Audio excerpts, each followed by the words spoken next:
wanted more, and we're going to give you more. It's time for Rapid Fire.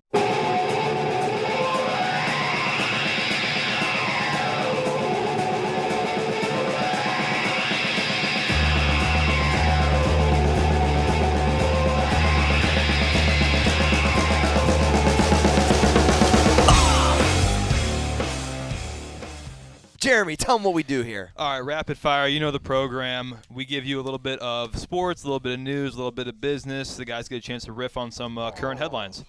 All right, first thing up. Urban Meyer is to step down from Ohio State as the head coach, and Ryan Day will be taking over. I'll go first. I know what John's going to say, so I'll go first. Corey has warned me about this. No, so it's okay. First. He's about to be done. But here's the deal. I've had small interaction with Urban and his family, and I have nothing bad to say. He's never been my coach. He's metaphorically our coach of Ohio State. I think him leaving, we'll call it office, because that's about what it is in Ohio, is what it feels like. Back to Jim Tressel, used to be called like the senator almost. It's like, look, it seems a little interesting, the timing, the kind of way he handled this last kind of debacle. Seems like there's some other things we don't know about, but at the end of the day, he's 7-0 to Michigan. Most people ain't going to care, and it's like, it was a good run. But any personal interaction I had with the man or his family was fine. So, I think he'll still coach. Any personal interaction someone has with a fucking senator or president is always going to be fine too. I mean, how deep can you go? But let's. Well, hold on. No, go ahead. My interaction was at a dinner with 7 or 8 Great. people. It was at a fucking dinner. If I go to a fundraiser for a fucking senator, it wasn't a fundraiser. Okay, John. but either way, I'm at a dinner. So you're not getting the real person. You're getting his act. Okay, and anyone who defends domestic violence is a fucking scumbag. Mm-hmm. Period. So you can win as many fucking football games as you want, dude. You're cool. You win. Are you calling me a scumbag? No, I'm calling him one. Okay. But what I'm saying is, don't be tricked by an act. Oh, he was very nice to us. What's he gonna be, a dick to you? Come on, man. Well, it goes further than that. I mean, I had interaction with other family members, John, for the last 4 or 5 years. But we're talking about him. Yeah. I'm just saying. Look, and he defended domestic violence. But did he? Yes, he did. Yeah. So he took no responsibility for it. Yeah. None. I just think there's a lot of things we don't know about that situation. Listen. If you I'm not an urban hater. If you saw your sister getting her ass whooped by her fucking husband, and John Fosco sat there fucking quiet.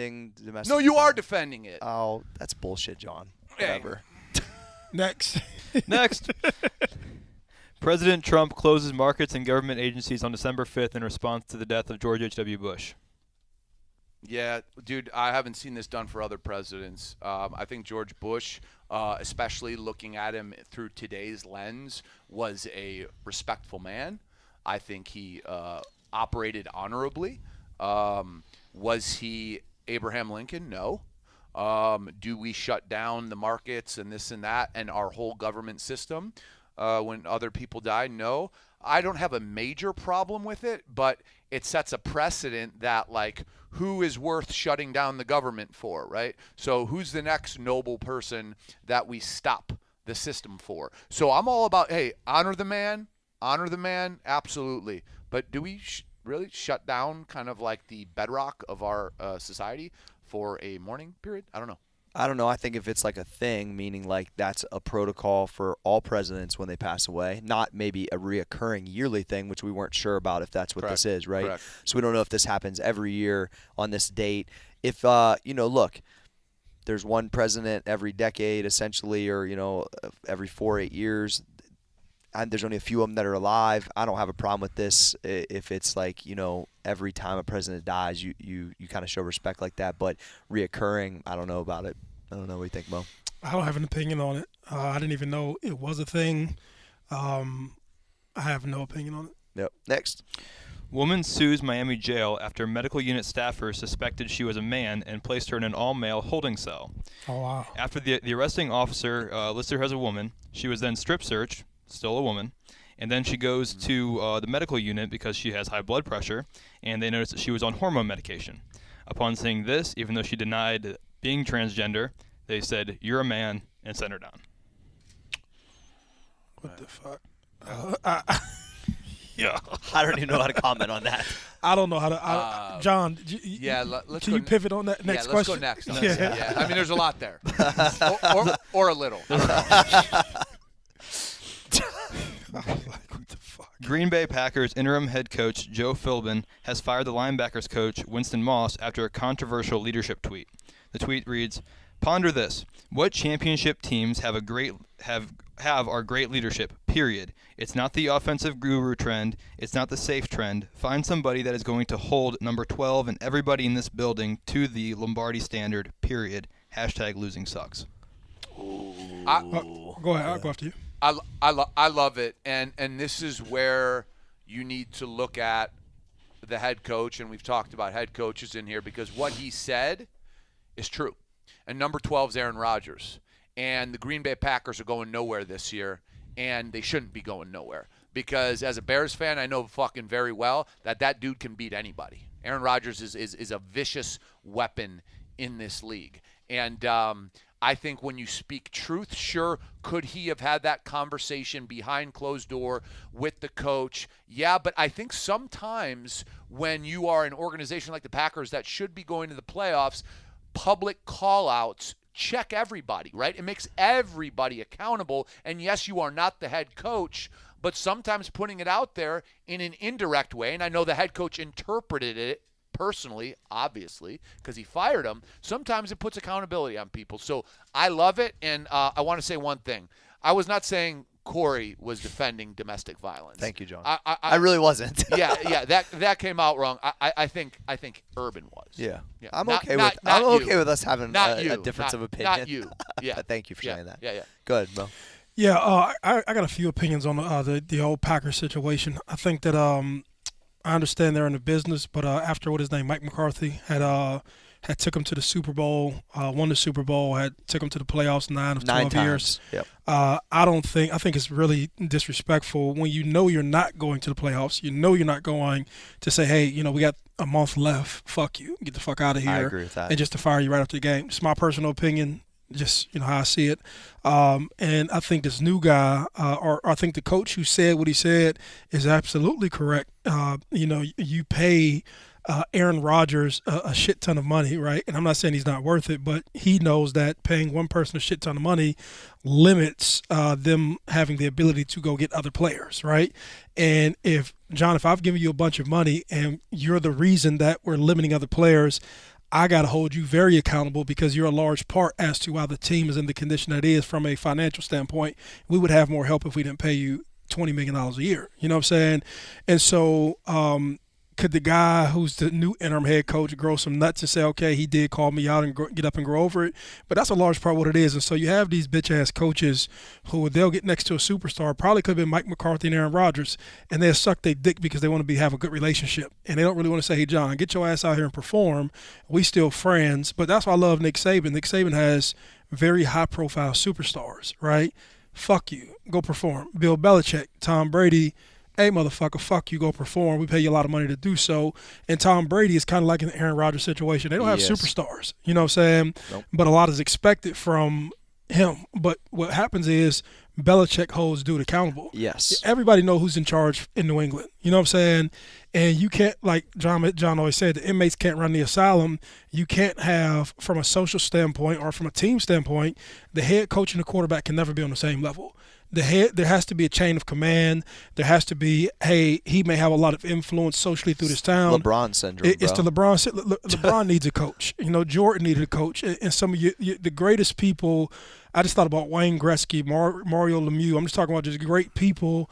Great people need coaching. They need accountability. And that dude was 100% correct. And him getting eliminated from that team should not make him feel bad about what he said. This is how I roll. The standard is the standard. If you don't perform to the standard, fuck you. If you're not accountable to the standard, fuck you. And that's really how it is. That's the callous part. But I think some of that shit is what makes us into who we are. Well, I think the difference is, Mo, is like with the Packers, one, I agree because Tony Dungy had that same, kind of thought. Like, 9 out of 12 years, this dude, it brought you a Super Bowl, and like you just going to do him like that. I agree, that's wrong. We'll just wait another. When you're not going anywhere. Yeah, so that I had a problem with. But on the flip side, though, I do think there's no way that you can let like the problem is when your star player makes so much more than your coach. So you financially they represent so much more, but then you're supposed to be their boss. When in any other situation is that true?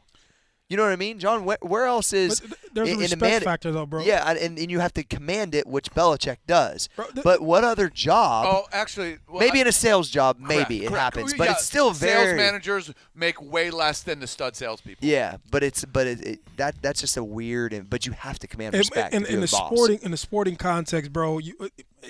If you don't have somebody you feel that you're accountable to, and you just getting up and say, fuck it, I do what I want to, and not saying it like in a disrespectful way, but, fuck, I do what I want to, bro, you'll never get the cohesiveness you need to move it's not forward. A team. No, bro, listen to me. My head was up my ass, and I'll say this like in full thing. My head was up my ass when I was in high school.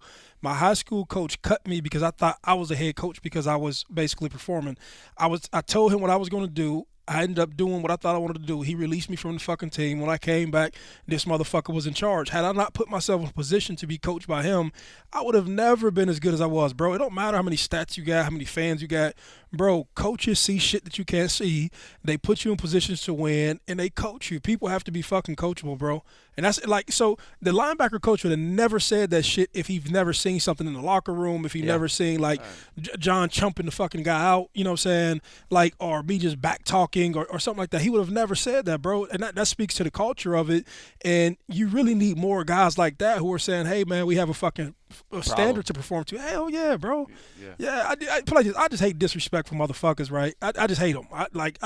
People who are disrespectful, I despise them. And then when you get in positions of power, you can just play little corny shit. Exactly. Like it's all about me and fuck it. Like, man, bitch, get the fuck out of here. You know what I'm saying? Because it's a lot of dudes who put time in, bro. I'm passionate about this. It's a lot of dudes who put time in the shit. You know what I'm saying? Motherfuckers lifting weights, conditioning themselves, everything. And so we all not paid the same, but our value on a team, we're trying to win. But I'll leave it at that. Next. Yep. No, just to piggyback on what you just said, Bill Belichick, I also have this on here, was quoted as saying, nobody I have more respect for in football than Nick Saban. It's just kind of. But what's interesting about Nick Saban is, though, it's almost like he couldn't do what Belichick did at the pro level, and maybe it was because of that offset of the money. In college, these kids ain't getting paid. Yeah. So it's easily that, hey, I'm the fucking superior, do the shit. But maybe in the pro game, that balance was probably fucked up for him. Let me tell you this, bro, and this is just the standard is the standard, period. We're not about to get into. And maybe that's the other thing is his standard was too much for the guys that are making $30 million. Bro, they're like, fuck off. And listen to me. Does that make sense? This is what it takes to sell X amount of products. This is what it takes to win games, period. There's no gray area. If you want to be a great fucking running back, you have to run for 1,500 yards a year. You have to off-season conditioning. You have to fucking eat healthy. You have to fucking break tackles after contact. There's really a set standard for how you become great. If John wanted to become great as a receiver, John, he go to top 5 people. Are you performing to get there? If you are, you are. If you're not, you're not. Too many other coaches be like, oh, John, I want to be your friend.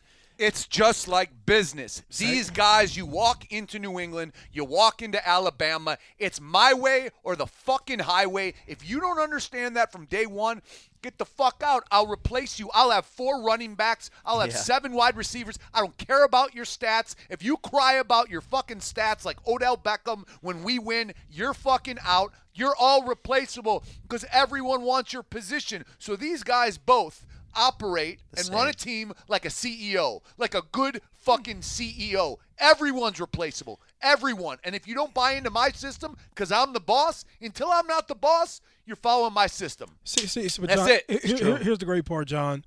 Now, it will be hard to follow you if you've never been successful. Sure. So these motherfuckers consistently, both of them. Saban won 5 championships. Here we go. Let's say this. Consistently and repeatedly. Yeah. Bill Belichick and Nick Saban repeatedly perform at the highest level. So I figured out something. John, who's never figured this out, cannot come to me. But Nick Saban had to start somewhere. Yeah. And he didn't start like a pussy. No. I guarantee you he didn't start like a pussy. I said, I guarantee you, and I think this is like in business too, when you get an opportunity, like, okay, here's my job, okay, guys, here's the fucking way I do it. Maybe I haven't accomplished shit yet, but I have to set a precedent. Maybe it's not as intense as it is after I've won 5 Super Bowls, right? But it's a precedent that you will not dictate what goes on here. Even if you fucking run for 2,000 yards a fucking year or you fucking receive 18 touchdowns. I think it's about understanding a coach is a leader in every sense of the fashion. Just because you're the best, dude, if you leave here, I'll replace you. And so many coaches are afraid to lose their Aaron Rodgers or their studs. But if you look at the badass coaches, when they lose a big-time player, next, we're preparing for Jacksonville this week. He's out. Oh, Le'Veon Bell? Who's that? Yeah. Bro, Get the fuck out, dude. Straight up. The show goes on. The standard is the standard, and you can take that and apply that's that. life. And that's life. You could take that, and if we walked into Apple, Google, Facebook, if we walked in, we don't have to go. We can go to Nationwide Insurance downtown. Right. Yeah. They operate a certain way to produce their results. You can come to max effort. Motherfucker, we operate a certain way to get our results, and we're not about to negotiate if what you're talking about works. We know what works, and this is the path. And if you can't meet the path standard, sort of like when Would we had 18-year-old Maurice Claret want to play for Nick Saban? like this, I know older version. the Maurice athlete would have wanted to, but my personality wouldn't have wanted to. That's what I'm asking. Yeah. And to be real with you, the reason I'm out is because I didn't hold the off-field standard. Bro, at the end of the day, whether you like it or not, I didn't hold the off-field standard. You have to hold the on-field standard and the off-field standard to get to the next level. I didn't do the off-field stuff, so what the fuck you... So, like, a lot of stuff I speak from learned experience, whether you want to accept it or not, whether you want to agree with it or not, it is what it is, bro. Yep. And if you can't perform to it and if you can't hold yourself accountable to it, all right, next. Yeah, literally. Oh, I know. All right, next question. The Dow plunges 799 points on Tuesday. The Dow plunged nearly 800 points on Tuesday amid concern over an inverted yield curve, which usually predicts a recession. Mixed messages on President Trump's trade deal at the G20 and ongoing fears on Apple's outlook, but it's the continued weakness in financials that should be a cause for concern among any bull looking to get long in a seemingly oversold market. Yeah, I mean, Give us some insight on all that, John. Yeah, I don't know what the fuck you said. Yeah. Go ahead, John. Okay, no, for people out there, there's bulls and bears. Bears think the market's going down. A bull thinks the market's going up. And at the end of the day, this is how hedge funds make billions and billions of dollars. If things just stay at record fucking levels, they're not profiting as much. When there's these huge plunges, you got to understand they're buying everything on sales. And if you look at the fundamentals of the economy right now, our unemployment is there's no correlation to what was just said outside of the trade war fear. Okay, so we can fear that the tariffs we're putting on China, they're going to hit us back. Well, that's already happened. So it's basically Wall Street is the master of creating narratives to manipulate behavior. And if they want you to sell, they will fucking show you doom and gloom, and you will fucking sell, and the hedge funds will come in and smoke Apple or Facebook at $130, and they know that bitch is going back up to $220. It may take 9 months or a year, or it may take 2 years, but if you swarm in at $130 with $500 million and it goes back up to 220, do the math, and they do that on every motherfucking stock. So right now, do we have a bubble, right? Is there a bubble? Is anything blowing up? No. The housing market? No. College debt, is it blowing up right now? No. That's a future concern. This is all over tariffs that have already been put in place. So I would just say, everyone, if you're interested in the market, keep watching it. If there is an level of it bottoming out, now is a great time to buy. We've talked about like buying a lot and waiting for things to dip. Well, this is a real dip. This is a real dip. This is not a stock market recession, but it's a real dip. Let it level out a little bit. Watch your stocks and fire. Yeah, I feel that. I was sitting over here. I was like, man, with all this shit going on in the world, like, I have no fucking clue what you're just talking about. Mixed. Psychologists are recommending that parents tell their kids that Santa isn't real right out the gate. Oh, I'm with that. I told Jaden earlier I may have to ruin the dream, but I didn't want her to grow up in fantasy land too long. Yeah, I think you start to feel kind of real weird about it, like 9 or 10 years old, because it's like such a lie. I mean, I didn't say it in a malicious way. No, It just felt weird to be just sitting here consciously lying to my daughter. that's what I'm getting at. But that's how I feel about most holidays. I say Yeah. there's a significance, just a commercialism in them, but I don't want to. It just felt weird lying to her. Like, like this whole mythical, magical story past the point where I knew that she understood. This was like 5 or 6 years old. She understood, like, it was something that she understood about this is not Santa Claus. Like, put it like this, we live in an apartment. Ain't no fucking chimney. You know what I'm saying? Santa Claus ain't coming through the chimney. She was like conscious about that shit.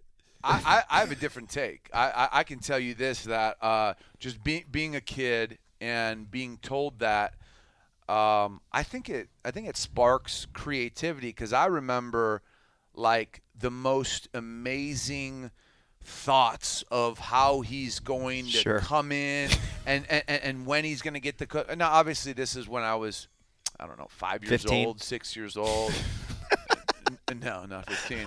But it just allowed me to be creative, and it made the holidays feel more magical. And then when you get to the point, whatever age it is, 8, 9 years old, where you know that it's fake, you ain't mad at nobody. You ain't mad at I don't want to nobody. pull the innocence away, but it does feel weird lying at the same time, But because it's that's not what really it is. It's not really lying. It's a tradition that ain't hurting nobody, No. and it allows children to have an imagination. And for me, I could literally, if I had the ability to paint, I could paint pictures of what I saw in my head, Sure. of what was going to happen, and that was magical. And it was really enjoyable as a kid, all the way up to that point. And I see how like the sparkle's still there with my little ones. You With know the what I'm little saying? ones, So we yeah. can't put this out on Instagram because I can't Dude, get in trouble I on think that. my mom would go up on the roof, and she would smack the roof, and me and my brother would be like, "Holy fuck!" That's amazing. Yeah, up Yeah, there. of course. Yeah, Selling dude. it hard, Yeah, dude. Selling it yeah, hard. dude. Yeah, we can't use this clip on IG. I would get in trouble. Go ahead. Tumblr is now banning adult content from their site, and sex workers fear that this ban will destroy their bottom line.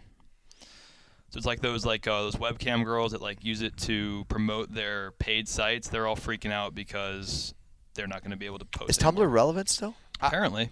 All I could say is, if you're a webcam girl, if that's your deal, you're an entrepreneur. So what you need to do, just like the rest of us need to do, is market conditions have changed. Yes. They've changed. So I guarantee you can find another platform that has high traffic, or trust me, if there's anything that's going to create high traffic, it's sex. And you can continue your business. But to all the sex workers or people in the sex business out there, a little ingenuity here. The internet's a very big web, and you can find a lot of places to host you fingering yourself. And I was waiting on it. Yeah. So there's many places you can host that, and I'm sure you won't have trouble getting visitors. New platform, same program. Mo, what would we call that program? We have to brand Havana Nights somehow. Havana Nights is for the guys, Uh, but the women receive the benefit. My mind is in a bad space right now. That I'd rather not communicate on this platform. Hey, We just talked about We Santa talked Claus. about and Santa. now it went from Santa Claus to Havana somebody Nights. fingering themselves all in No, the same fucking breath. like I feel It's bad. amazing. So, like, It's amazing. Jeremy's got a shirt on I'll leave it alone. that has With a a fucking zipper. zipper. He puts a condom You know what in I the zipper. figured out about that zipper? When That's where he carries his condoms at. wait, when you unzip that zipper, does it go all the way to your chest? Yep. So it's basically to show off your nipple. Yeah. So it's basically an inside pocket to his own nipple. Okay. Yeah. So what you need to that's do, neat. if you have a ball sack on you and you're neat, is not wear an undershirt, okay, and then unzip it and be like, "What's up?" There's your That's the nipple. point. That's good. Man, I just sit here. I was like, these people are really putting up cameras, finger bang themselves, make money for. We're it. talking most Oh, daydream. I wish we had one of no. those things where it Like, showed I like the just- cloud like, I'm just of what thinking- Maurice saw in his head just Maurice, now. hey, if That would be if we were amazing. if we were texting with them, Yeah. he would hit us with some shit like what? I was telling Rachel about that, how Yeah. Maurice texted Talks us to about the himself. farmhouse, and then he Right. had to dip. And I'm like, yeah. She's like, so what all that mean? I'm like, yeah, Maurice had a conversation with himself, thought I was talking to him too. I had no fucking clue what he was talking about. But I was just sitting over here like in simplistic amazement. I said, man, if you Webcam just take finger bang. you take care of yourself as a woman, and you just get on the web and understand how to advertise your goods, and you just basically put a price out there and just. How about this? I saw a fucking article in the Wall It's Street nuts, Journal. bro. This will fucking freak you out even more. About girls on Instagram and social media who literally are creating a business. Okay, because let's face it, the Manage Your Dick program, masturbation, is so prevalent. They're creating a business out of, click this link, I sell nudes. I sell nudes. And they just basically have pictures that they fucking Venmo and shit to guys. And this is all based off social media. So if a girl looks good, I sell nudes, and it's becoming like a huge Oh, the business. dude's like, I want to see her naked. Oh, okay, for $20. But we're talking about a girl who has like 1,500 followers. I sell nudes, and it's like yielding thousands and thousands of dollars a month. I mean, it just tells you how perverted or sexually driven our culture is. I mean, Yes. that's insane to me. That's Dude. insane to me. Lord help us. All right. That's all I did. I just shook my head. Jesus. I just shook my head. Yeah, right? We have any more, Jeremy? Yeah, let's go one more. All right. A 69-year-old Dutch man has been attempting to legally declare himself 20 years younger. He's quoted as saying, "I feel much younger than my age. I am a young god. I can have all the girls I want, but not after I tell them that I'm 69. I feel young, I am in great shape, and I want this to be legally recognized because I feel abused, aggrieved, and discriminated against because of my age." His attempt has since failed. John's really 18. 24. What I would say is, Mo's favorite statement, which I could agree with, is just facts, bro. Listen, if you're 69 and you look like you're 49 and you're in this great shape and all this stuff, bitch, when you meet a girl, she doesn't card you. She don't card you. True that. Okay? I've been there. She doesn't card you. Okay? Yeah. I've Recently. been there. Okay? I've been there. So she doesn't card you. So if that's how you're rolling, dude, God bless. Don't tell her you're 69. Like just don't bring up the conversation. I mean, guys like this are doing it to get attention. So I don't really want to break it down. But listen, if you got it like that, then you got it like Hey, that. I got this. Maybe they didn't give you what you wanted because you ain't got it like that. Then you ain't got it like that. And if you got it like that, they ain't carding you and you're getting Then it. you got it like that. So you ain't Then getting you it, get homie. it like that. I just like what it makes me think of, right? Is so it like blurs into the whole space. It makes me naturally think about, I don't know why, but Bruce Jenner, right?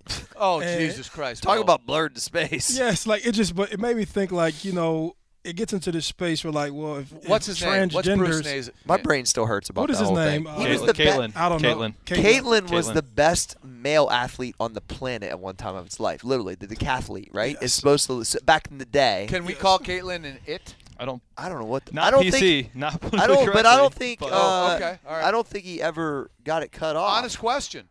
So Caitlin's rolling. I don't know the details. Come on, So- Germ. I guess the point I was making was that like What everybody point was I making? like everybody believes that they have to make like a big public stance for something to represent like a broader culture, and I believe some things are valid, and I don't want to invalidate this guy, but then some things are just like comical, and it takes away from people who really may identify differently with their sexuality, and so just like I don't know. So what's your take on Caitlin? I'm trying. One to thing figure I'll it say. out. My take on Caitlin.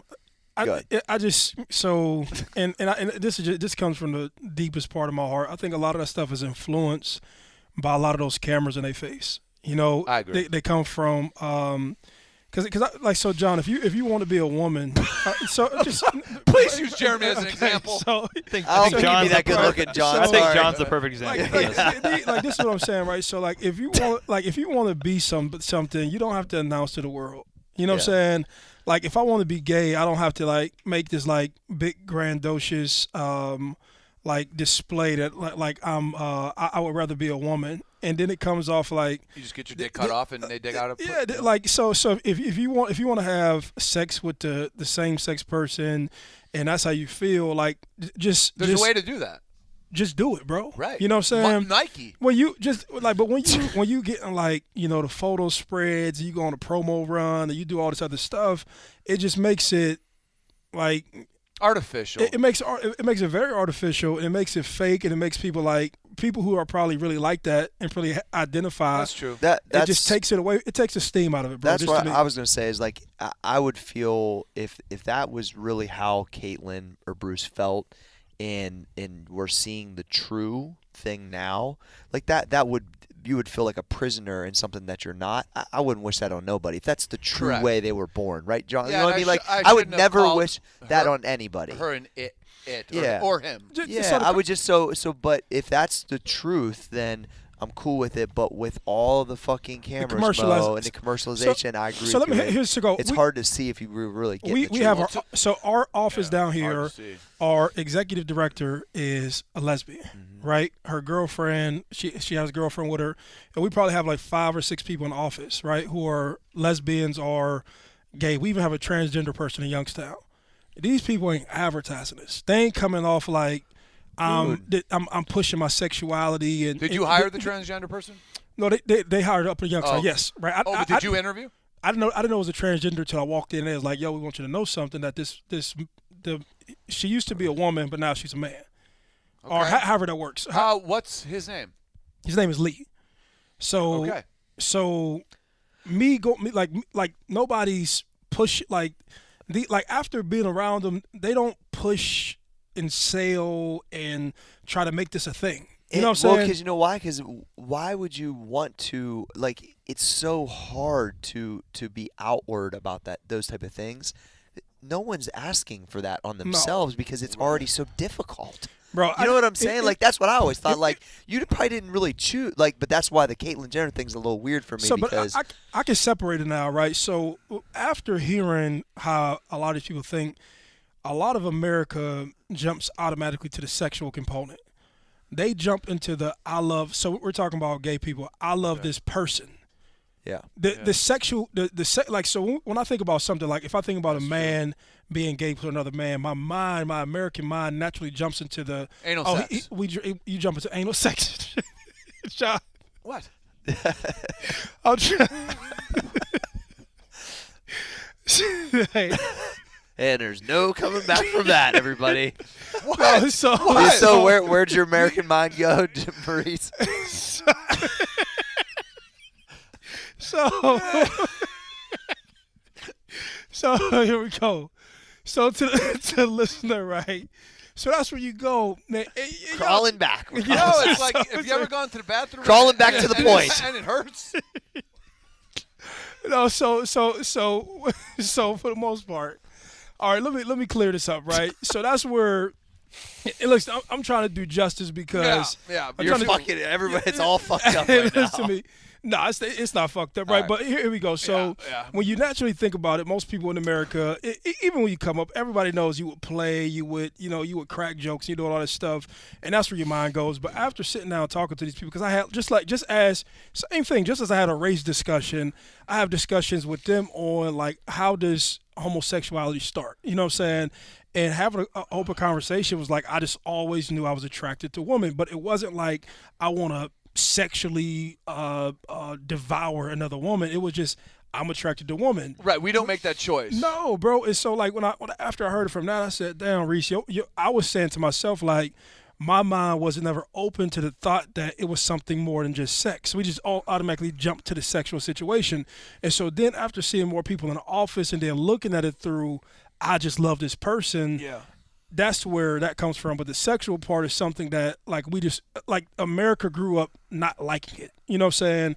And it looks so taboo, and then you push the church on it, and then you push religion on it. And then there's so much of an oppression towards that I see how we can get into these funky spaces. And so I just had a different set of thinking. Do you feel like it's like modern in a different way, but it's comparable? Like if you're on the wrong side of, let's say, gay marriage now, like and let's say gay rights, do you see that as similar to being on the wrong side of like the civil rights movement? Absolutely, my personal opinion, It's real because similar. right, it's given the opportunity. So like everything that this country says that it stands for, the ability to be free, right? Pursuit of happiness. Pursuit of happiness. Live and let live, right? I operate by live and let live. So how can I put my opinions, my views on John and his sexuality, Right. or Corey, or Joe Blow? I don't want to, Jeremy. or Jeremy, right, or myself, whatever it may be. I don't want to put some like primitive mindset on somebody of what they could and can't and shouldn't be. If that's what makes you happy, bro, cool. You know what I'm saying? As long as it's humane, it makes you happy. Y'all love each other. Y'all treat each other well. Like go be what you are. Like I'm not advocating be free. And if you want to blow up the country or do like crazy suicides, shootouts, and all that shit, I'm not advocating that. But when you talk about sexuality and loving somebody, I get it now. And after I tell you like this, going to California helped me out seeing a lot of people who are homosexuals and just like in a normal setting, you know what I'm saying? Like sometimes in inner cities, In like Ohio, it's just like demonized, rural, yeah. it's demonized. But when you go to like cities like and they have gay areas, you're like, okay, I get it. This is just their way of life and they culture and navigate into that stuff. But hey, like I say, shout out to people who are homosexuals. Shout out to Lee. Yeah, shout out to Lee, shout out to Jocelyn and everybody else. And Jocelyn. these people are do a great. They've done a great deal of educating me, and they represent that culture, I believe, very well. Yeah, that's good. All right. So it's time to wrap it up. That was good, fellas. Yeah. We were all over the place. Hey, everywhere. Me and John were arguing in the beginning. We're talking about anal sex. It's interesting. All right. Time to wrap it up. Maurice Claret! Johnny Fosco! Yeah! Can the podcast be stopped? The podcast can't be stopped!